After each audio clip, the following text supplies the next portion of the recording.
Why does stress corrosion cracking occur in materials? Imagine a tiny crack forming inside a metal part without any obvious signs of damage. It might seem harmless at first, but it can suddenly cause a big failure. That's what stress corrosion cracking is all about. It happens when a material that is vulnerable to certain chemicals is under constant tension. This tension can come from external forces or residual stresses left over from manufacturing. When these conditions line up, microscopic cracks start to develop and grow inside the material. The process begins when corrosive agents, like chlorides or other chemicals, penetrate the surface of the metal. They weaken the protective oxide layer that normally shields the metal from corrosion.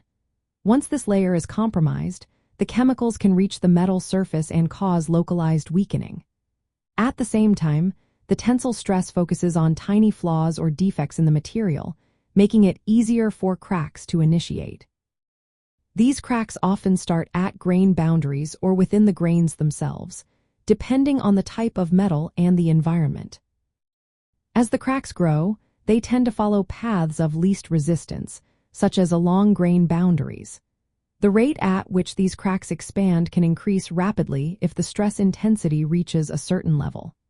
This means the crack can suddenly become large enough to cause a part to break, even if the overall stress is below the metal's normal breaking point.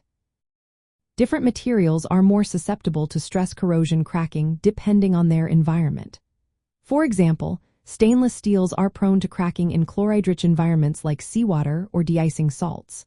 Mild steels may crack in alkaline or caustic solutions.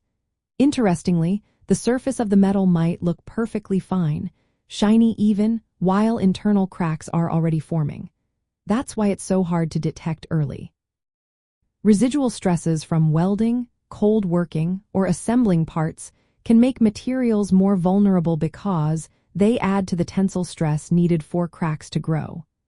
Elevated temperatures can also speed up the process by increasing chemical reactions and reducing the toughness of the material. This failure mode is a big concern in industries like chemical processing, oil and gas pipelines, power plants, and marine structures. Failures caused by stress corrosion cracking can lead to costly shutdowns, safety issues, and environmental hazards. Knowing why stress corrosion cracking occurs helps engineers choose better materials, design safer structures, and control environmental exposure. They can use corrosion-resistant alloys, apply protective coatings, or reduce stresses through heat treatments. Managing the environment by limiting corrosive chemicals also plays a key role in prevention. In essence, stress corrosion cracking happens when certain materials under tension react with specific chemicals, creating tiny cracks that grow and can cause sudden failure. It's a complex dance between material properties, mechanical forces, and environmental chemistry that engineers need to understand to keep structures safe and reliable.